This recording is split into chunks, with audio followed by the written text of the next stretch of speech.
heroes so far in the tournament, and still he can work in such draft. So it might just get banned at this moment for from the side of Team Burmese Ghouls if they don't want to actually take. Actually, Arlet works on both drafts so far. So Arlet roam for Burmese Ghouls? Yeah, and XP for Geek. I think either way, if you're facing off against this Terizla, right? And we saw the performance previously. Khalid taken out of the picture, so I'm wondering if, for example, Luke, not sure if he wants to go the Lapu Lapu here. A hero that has kind of fallen off too in that matchup against Terizla, right, has been the X-Borg. Not sure if they want to go that route either, but still, XP lane, a lot left on the table, not to mention the gold lane too. What are they going to deal with this Bruno? Is it going to be the traditional matchup we've seen so far for this M5? The Brody still going to be available for now. So, you know, what are we thinking here for Geek Fam? For Geek Fam, I would say they want a Claude or an Ixia. I think an Ixia will make a lot more sense. But for Team Burmese Ghouls, I'm actually wondering why did they ban the Beatrix and not these two that I just mentioned. So for Team Geek Fam, the priority is either Claude or Ixia, and for Burmese Ghouls, I think they want an area crowd control after this Diggy ban, so we might see a Tigreal. All right, I'll tell you why. What? For Burmese Ghouls, why they banned out the Beatrix is because for Geek Fam, that's his comfort pick. That's Chidera's comfort pick. When he doesn't get the Bruno, he goes to the Beatrix or the Claude and or the Brody. So it's Brody, Beatrix, Bruno. Those are his heroes. So that's why they banned the Beatrix instead of the Ixia. We actually haven't seen Chidera on Ixia ever. I feel like it's almost a little too risky though. Like, Ixia's great, but she's just glass cannon. You know, and at this point, if you really want to utilize the Ixia and make it work, then, you know, you have to rely. It could work because you got Faramis. You got Faramis. There's the Cloud Band. So now we might even get closer to that being a, you know, a reality here.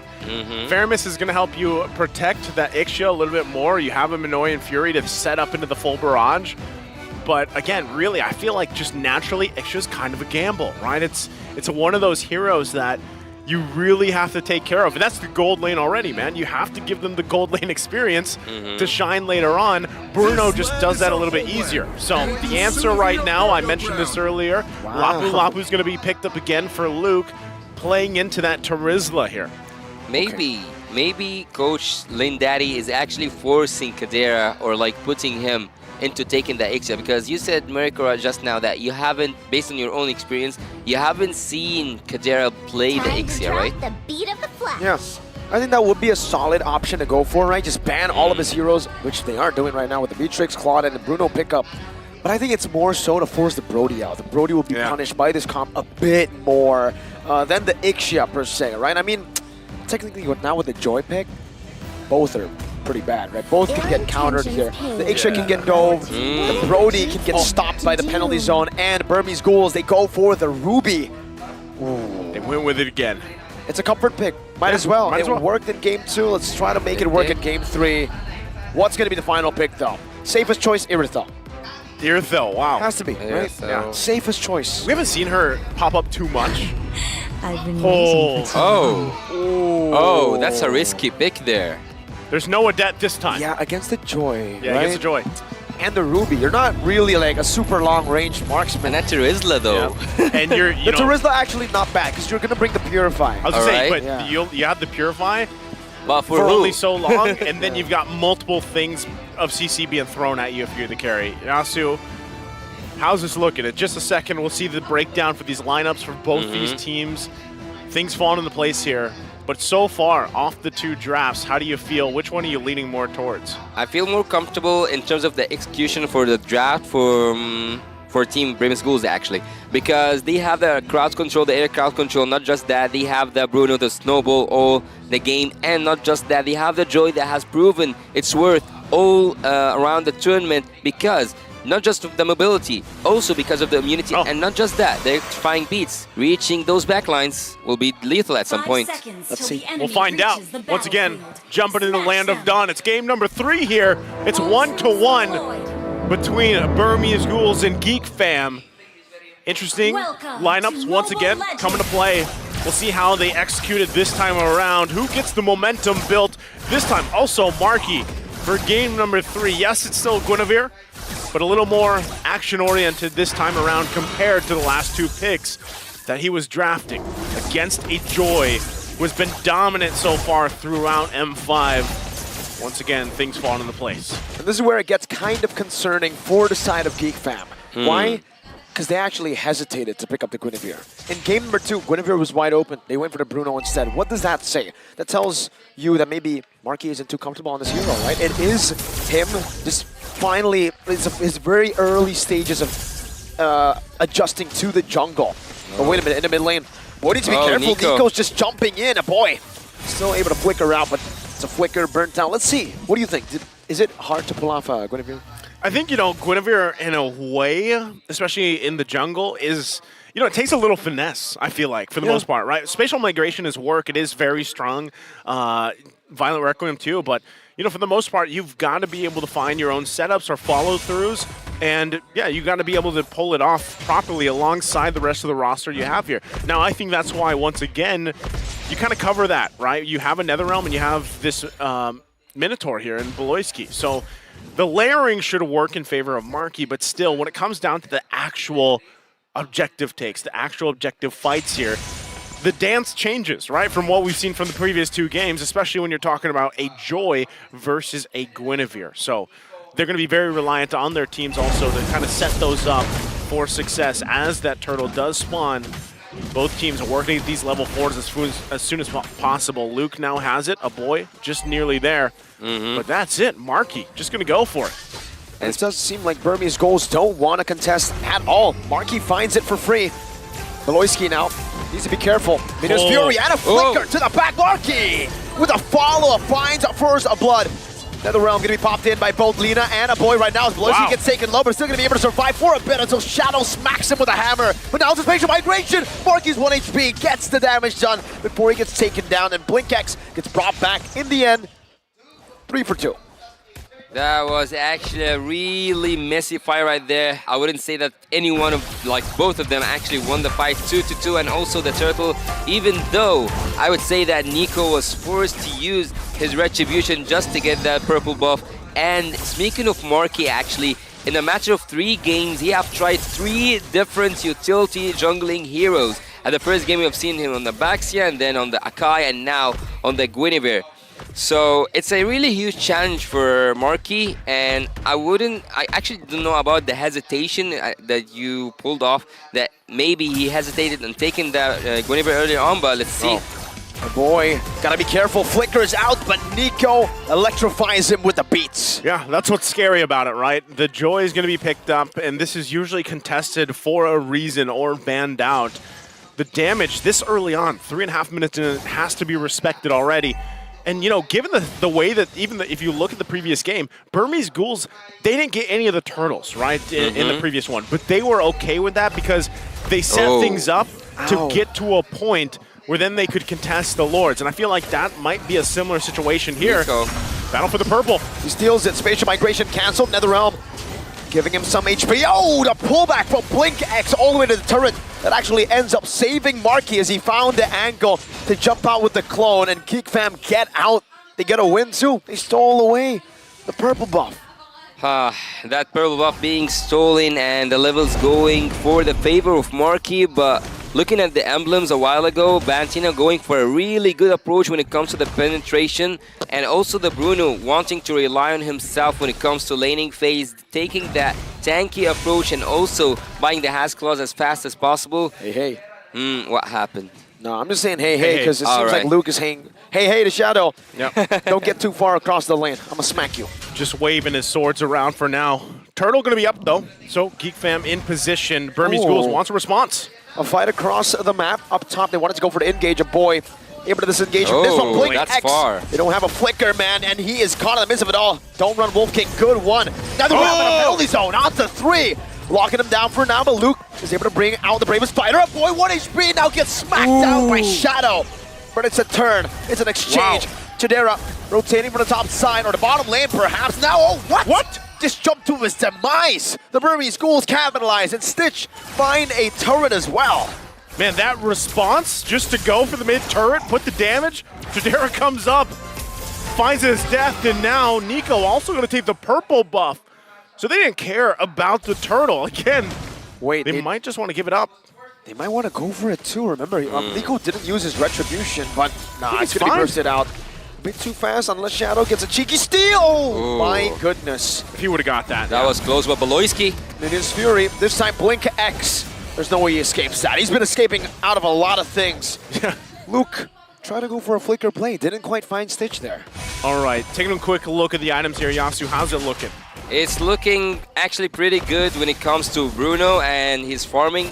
And also, he's not only farming in his lane, he's also now using the assist of the minions in the mid lane. And the top lane, Burmese Ghouls are taking a turret. On the bot lane as well, we can see the trade coming from Geek Fam. And Joy is not looking in a really good position here. Well, what I noticed too, the way that Nico's playing this. Hold on, Marquis. Very aggressive, now going to be punished. I'm offended, Terrify, and the ball coming down from Stitch. Goal. See what I mean? Goal.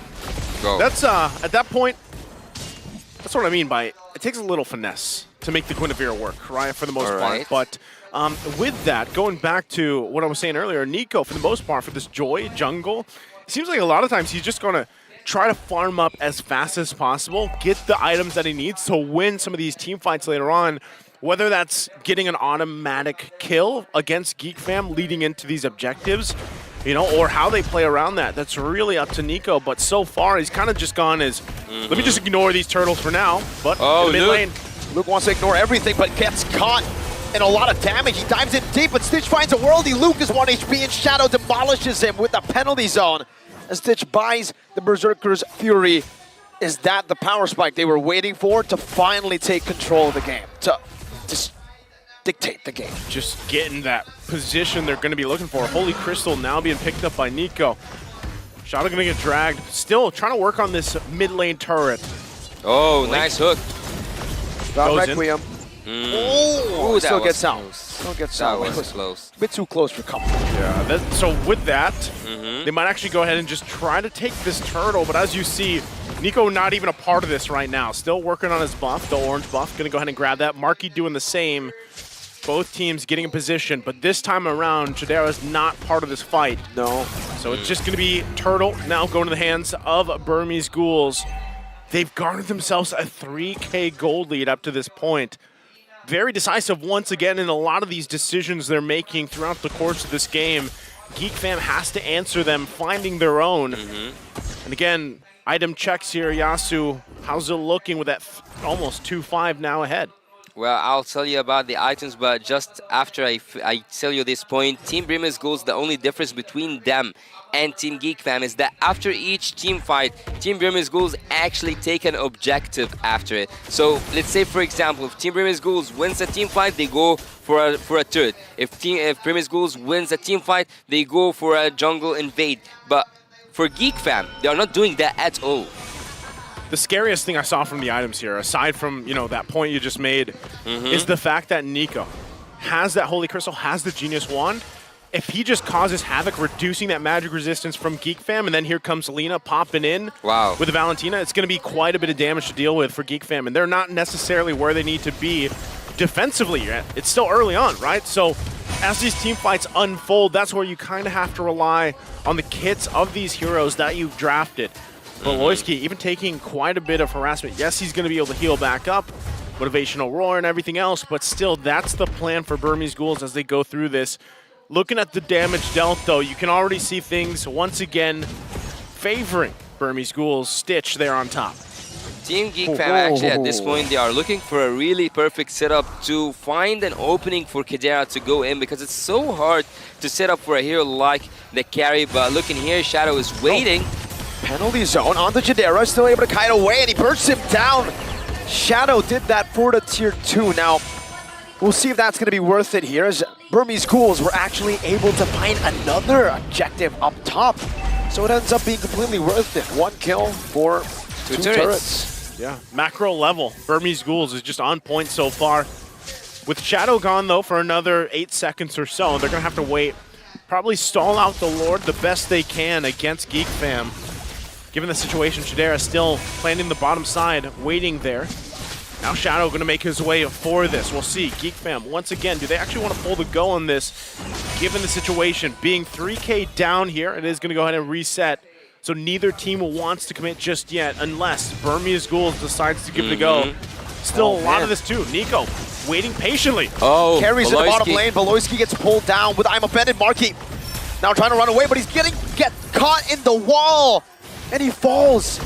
Geek Fam, were they trying to just concede it all the way from the start? The carry was shown, and they still look to try to contest, and Chidera doesn't get anything aside from the tier 1. Well, for Geek Fam, the only setup that was possible there is for Beloyski to go in and use his ult, maybe with a flicker in, not out. But here, good, I'm offended. One more shot should do it. Nico. Worldy is bouncing all around. That is truly a Worldy from downtown. A half-court shot. Beloyski getting saved by that Nether Realm, but my goodness, Burmese Ghouls, they're outplaying Geek Fam.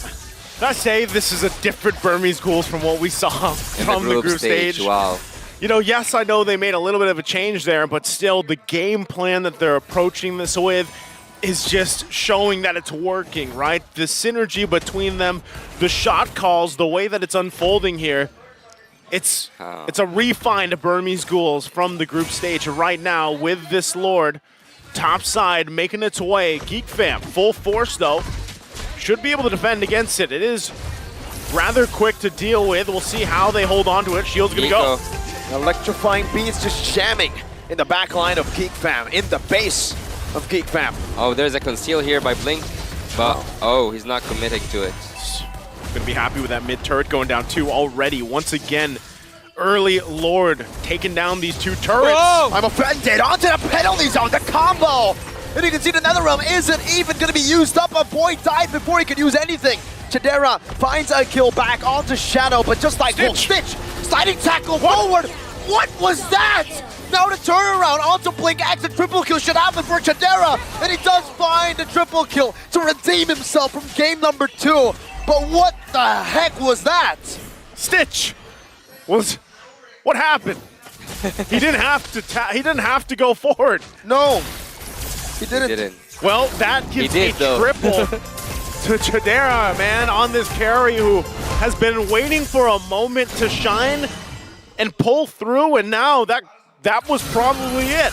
Yes, it's still a 4.4K gold lead for Burmese Ghouls, but this is going to translate into turrets going down. Geek Fam making it work. Let's take a look at exactly what transpired there from this instant replay.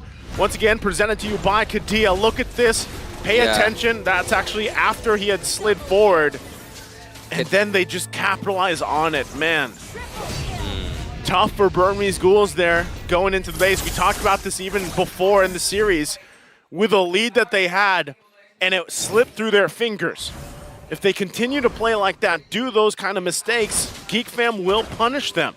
Just really want to know if it was a mistap or it was like a conscious decision, right?